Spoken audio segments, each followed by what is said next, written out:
everyone, my name is Karen, this is my channel RatherBeReading, and today I'm bringing to you my 2018 reading statistics and goal review.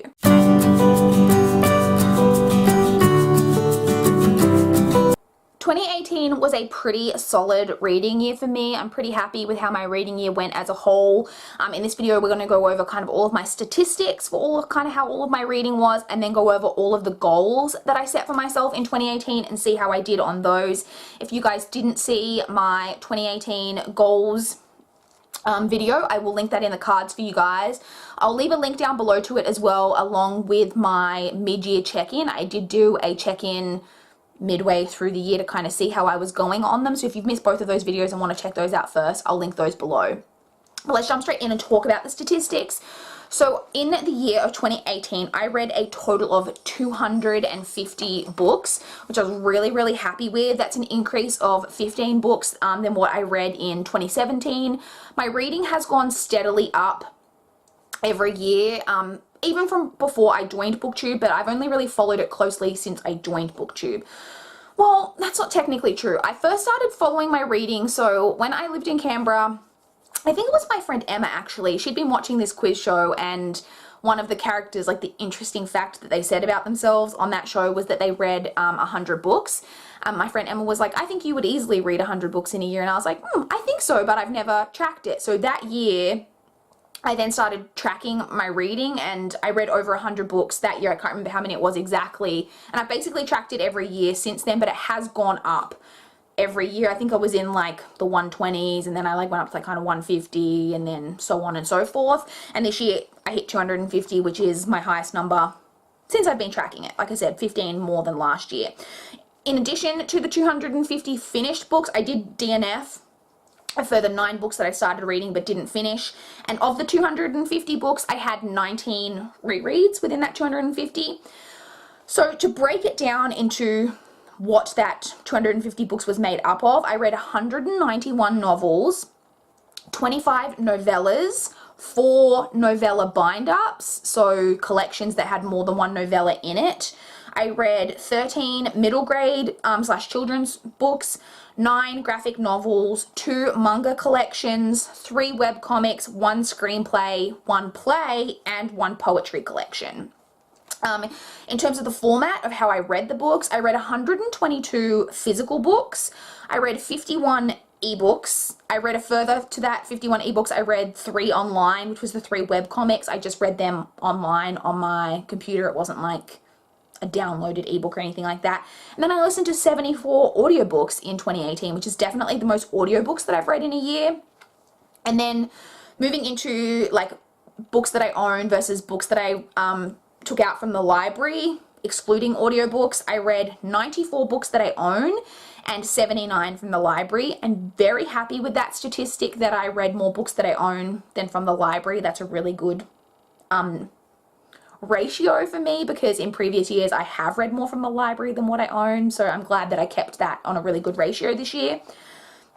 I read a total of 80,391 pages in 2018, which is huge. I think this would be the first year that I cracked 80,000, because I was 607 pages up from last year.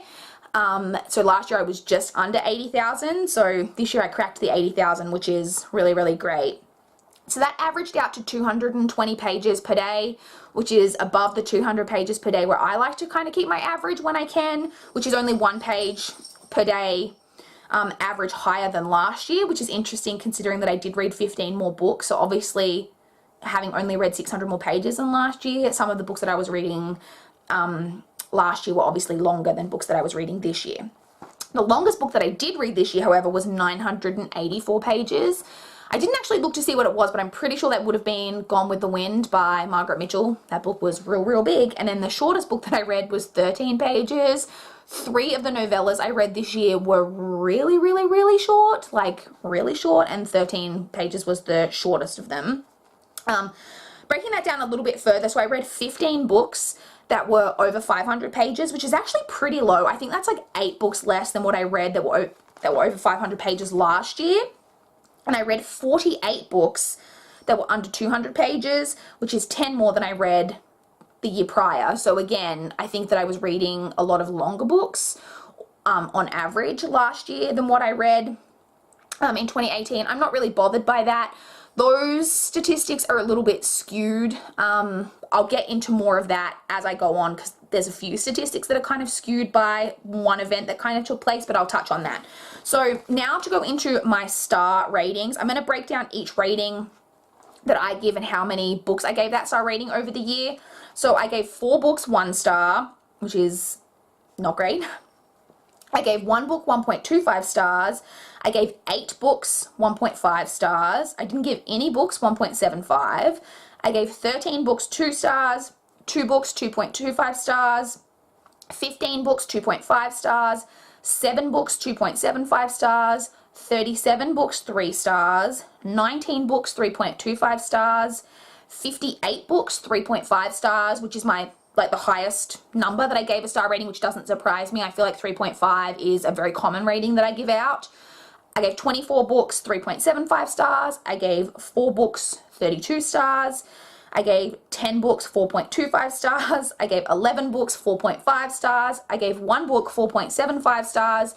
And I gave 8 books 5 stars. So as you can see, I always kind of say it, and I guess this kind of evidences it pretty well, that I am fairly stingy with my 5-star ratings. Of those 8 books that I gave 5 stars, 3 of those were actually rereads. So I only read 5 new to me 5-star books in 2018. I was about to say 2017. In 2018. Which is up from the year before, so that's good, but it's definitely not my best reading year in terms of star ratings. So my average star rating for the year averaged out to 3.34 stars, which is 0.09 stars down from the year before.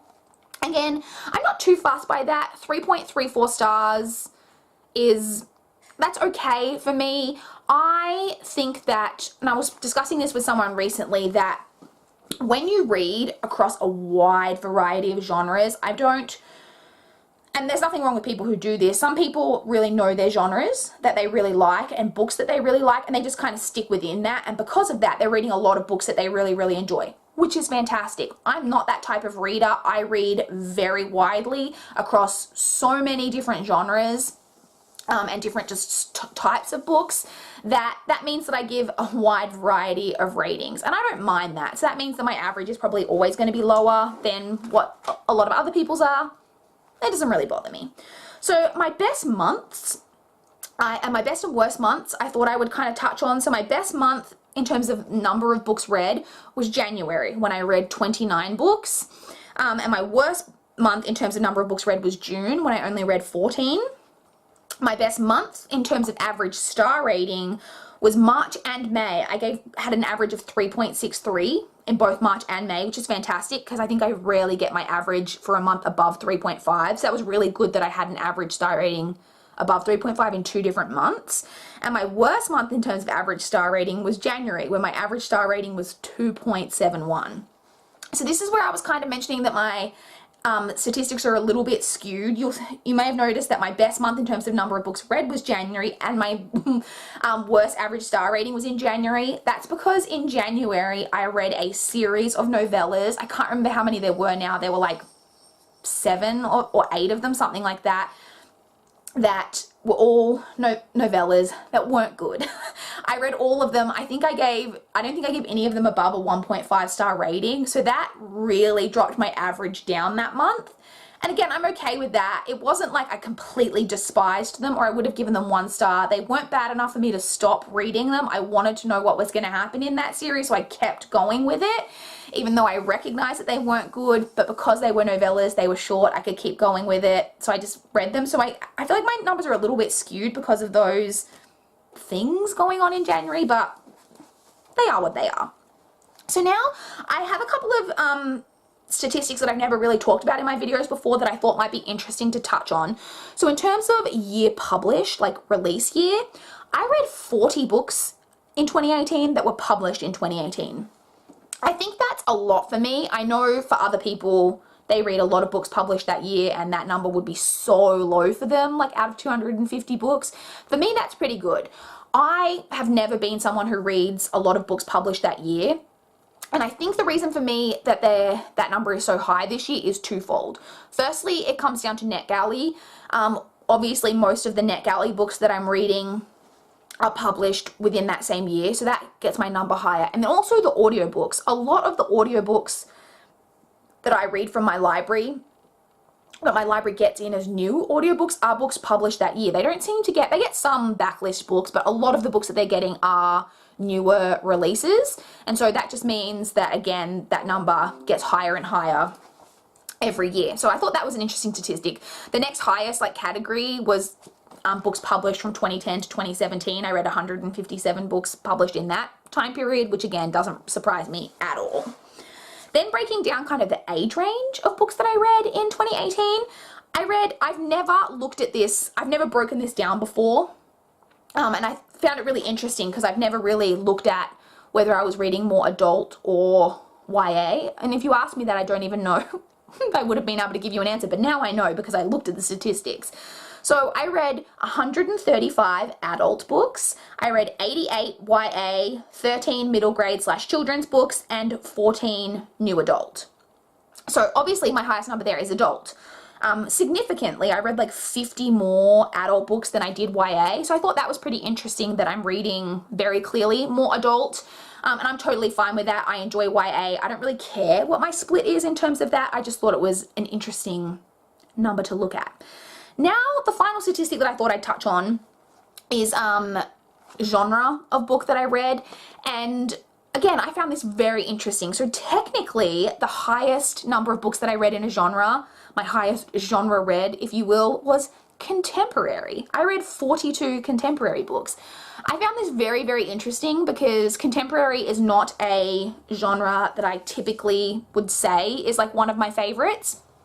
Having said that, the contemporary genre, like when I fill out my spreadsheet that like calculates all my statistics and things, contemporary incorporates a lot of different things. So not all of those are like romantic contemporaries, but technically it's contemporaries. Having said that though, I read 34 thrillers in 2018, 13 mysteries. So I broke that down as most of the books I categorized as thriller, but there were some books that I read that didn't have any kind of thrillery part of it and were just literally a mystery novel. So I read 13 that I categorized as just purely mystery, and then I also read 8 books that I categorized as crime fiction. And so if you totaled all of those up, the thrillers, the mysteries, and the crime fiction, I definitely read more of that, which again doesn't really surprise me because thriller is my favorite genre. And then in addition to that, most of the books that I read from NetGalley are in the thriller genre because it's my favorite genre. So those are the books that I generally request. So yeah, that's kind of it for statistics. I don't know if you guys found any of that interesting, but I found it all really interesting, so I hope you guys enjoyed that. Now let's talk, we're going to go into all of the goals that I had set myself in 2018 and talk about how I did for those. So the first reading goal that I had set for myself was my Goodreads reading challenge. I set my Goodreads reading challenge in 2018 to 200 books. I was pretty confident that I was going to be able to hit 200 because I'd hit 200 in both 2017 and 2016, I think. So I was pretty confident that I was going to be able to do it, but I never really set my Goodreads challenge super high. So I was like, oh, I was a little bit nervous about doing it, even though I was pretty sure I was going to be able to hit it. And obviously I read 250 books, so I achieved that. As of 30th of June, when I did my mid-year check-in, I was at 131 books. And I hit my 200th read on 18th of October. When I set my goal to 200 books, I kind of had in the back of my mind that I would like to hit 250 this year, but I wasn't sure that that was going to be achievable, and I didn't want to set a goal that I didn't think I could achieve. So in the back of my mind, though, I was always kind of hoping to hit 250, and at the end of the year, when I knew it was possible that I was going to hit 250, I did push myself, and if you saw my reading vlog, for the final week of December, then you know that I pushed myself and I did end up finishing 250. Technically, I read like the last like 20% of the last book of the webcomic. I finished it, well, not 20%, it was literally like I read the last little bit of it in the first few minutes of 2019, but the fireworks hadn't finished yet, so I called it a win. So yes, that is a goal, my Goodreads reading challenge, that I did achieve in 2018. The second reading goal that I set for myself in 2018 was a goal that I've had for a couple of years, I think, and that is to read the next 10 books that I have on a physical to-read list that I have. I've explained this a few times, but if you haven't heard me talk about it before, I have a spiral-bound notebook that I've written down. So before I ever had Goodreads, I used to write down books that I wanted to read, and I still keep it updated, even adding on the books that I've marked as to read on Goodreads, but it also includes books that were on there way before I ever had Goodreads. And that notebook, now I don't have it in front of me, but that notebook is at like 40 some pages. It's really, really long, and I'm working through page 6. So I've got a lot of books on there that I want to read, and so I'd set myself a goal to read 10 of the very early ones on that list, to just try to get through a lot of those books from a really long time ago that I'd wanted to read and just never gotten around to. So as of the 30th of June, I had read 2 of them and DNF'd 1, so I was definitely behind. But I think at that stage in the year, I did have like a bunch of them out from the library, and I owned a couple, so I was hoping that I was going to be able to achieve it. I didn't. I read 6. So I read The Girl Who Chased the Moon by Sarah Addison Allen, Derby Girl by Shauna Cross, Rock Chicks by Ronnie Cooper, Love Bites 101 Tips for Dating Guys with Fangs by Claire Hooper, Trust by Kate Veitch, and Peep Show by Lee Redhead. They're the 6 that I read. Sorry. And then I also DNF'd one more, The Book of Love by Philippa Fioretti. So that's 7. I'm counting the DNF because it's a book that I attempted to read, so that's fine. So I read 7. Why didn't I hit the 10? There's 3 that I owned of that 10 that I had planned to read, which were My Name is Memory by Anne Brashares, Before I Fall by Lauren Oliver, and Her Fearful Symmetry by Audrey Niffenegger. So I owned those 3 and then just didn't read them. And it's pretty shameful that I can go to the effort of getting the books that I don't own out from the library to read them to hit the goal, and then not even bother to read the ones that I own on my shelf. So I'm disappointed in myself that I didn't achieve that.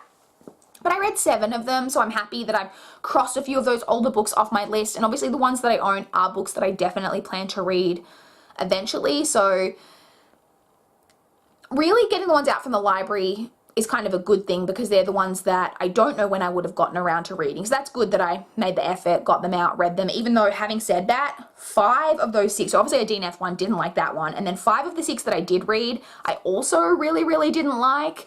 I think the only one that I actually enjoyed was The Girl Who Chased the Moon by Sarah Addison Allen. So that's an interesting little tidbit. But yeah, so I definitely failed on that goal, and I am sad that I didn't achieve it because I really should have been able to, but yeah, failed on that one. The third reading goal that I'd set for myself was another one that I've done for a few years, and that is to read 10 of the first 20 books that I have marked as to read on Goodreads. So again, this is in a similar vein to the previous goal.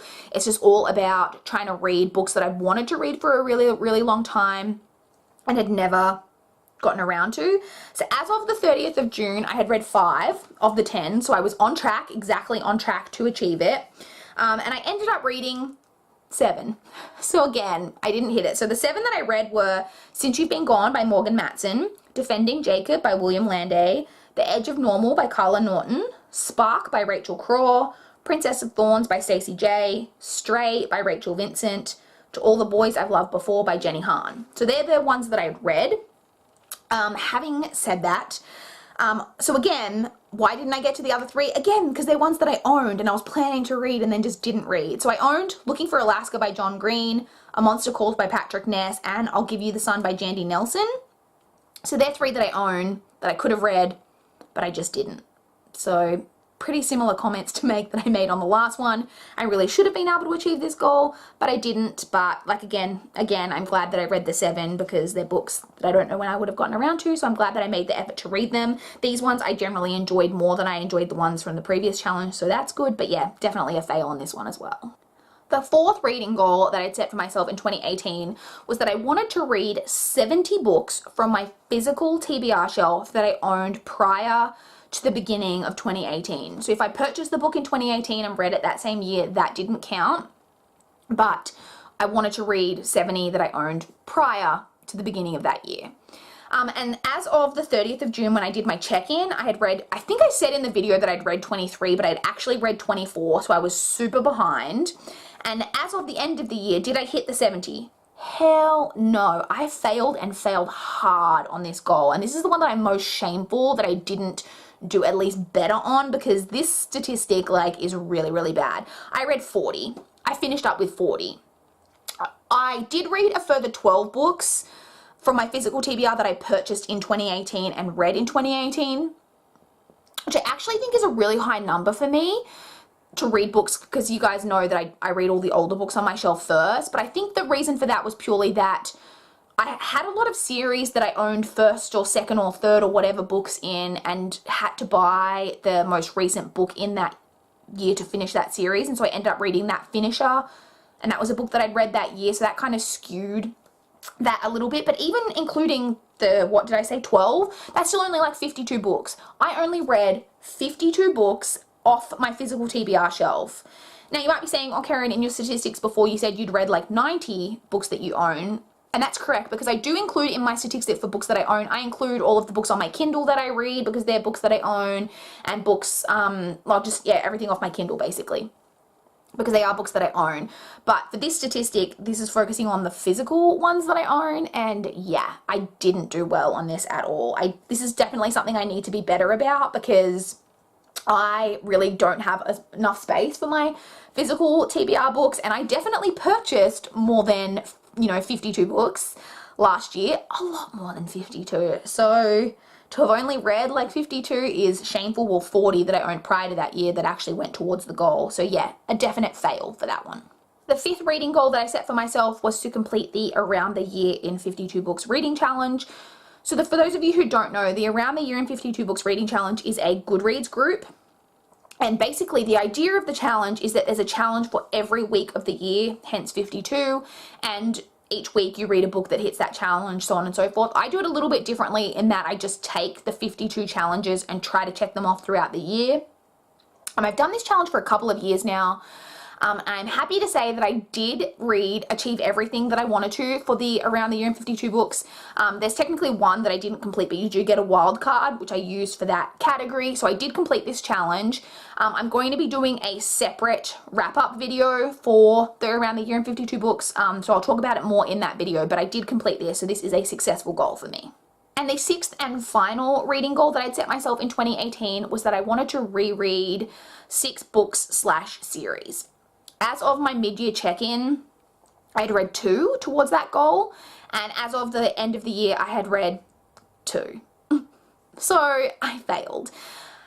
Having said that, so I mentioned before in my statistics again that I'd read like 19 rereads. Some of those weren't, I didn't count towards this goal. A lot of those were Babysitter's Club books. So the idea of this technically none of these really counted. So the 2 that I reread were Simon versus the Homo Sapiens Agenda by Becky Albertalli. I reread that prior to going to see the Love, Simon movie adaptation, and then I also reread the Grisha trilogy by Leigh Bardugo, and I reread that prior to reading the Six of Crows duology. So they're the 2 that I read that I counted. Originally when I'd set this goal, it's because I wanted to read books really that I had read, all of these books on my shelves that I had read prior to starting BookTube, because I've got a lot of books on my shelf that I've read that I can't remember too well, and I read them prior to Goodreads, so I never rated them, and they're books that I'd like to reread, one to decide whether I want to keep them, or, you know, I obviously kept them because I enjoyed them enough to keep them, but would I enjoy them again now? I don't know. And even just not books that I've forgotten about, but a lot of favorites that I read prior to starting BookTube. Like I would like to reread To Kill a Mockingbird by Harper Lee. I'd like to reread The Book Thief. And then even just not those bigger books. I've got so many books that I want to reread. So I wanted to make it a goal to try encourage myself to do that. And I still just didn't do it. So yeah, that one was definitely a fail as well. So in terms of reading goals, I only completed 2 out of the 6. That is definitely a failing grade. Now to touch on the channel goals that I'd set myself in 2018, the first channel goal that I'd set was to just try doing reading vlogs. And I did do that. I did that for the entire year. I've continued it. I'm planning to continue it into 2019. I'm really happy that I set myself that goal and that I tried doing that, because I've really liked that format, obviously, which is why I've continued it on. I know not everyone watches the reading vlogs, and that's fine. I still cover most of the books that I read in those reading vlogs in all my other videos, but I like to do the reading vlogs because there are people who watch them, obviously, and I'm someone who likes that. For most of the channels that I watch, I'm watching it for the person, not just for the books. And I know there are people out there who are also like that and want to see the like really boring parts of my life.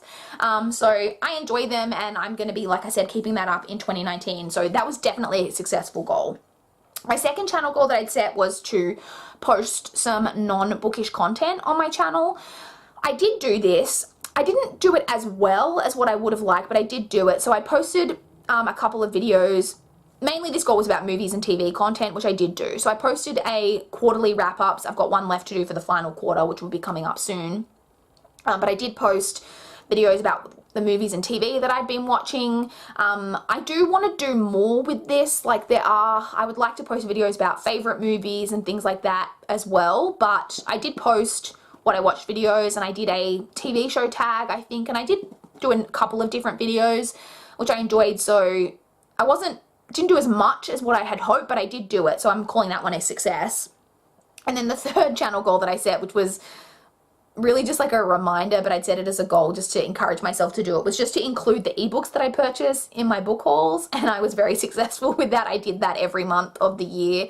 I finally remembered to do that in 2018, so that was great, and that one was a success. So that's good. I was really successful with all of my channel goals, just not with the reading goals. So that's it, you guys. Those are my statistics and my goals and how I did on them. Definitely not as successful as I would have liked to have been. I would love to chat with you guys in the comments down below if you've got any thoughts on anything that I've talked about in this video. How did you guys go with your reading goals in 2018? I would love to know. I think my 2019 goals are going to be pretty similar to my 2018 goals and actually try to achieve them, but stay tuned for that video because that'll be coming soon too. So please like this video if you liked it. Please subscribe if you want to see more content from me like my 2019 goals, which will be coming up soon. But that is all I have for this video today. Bye guys!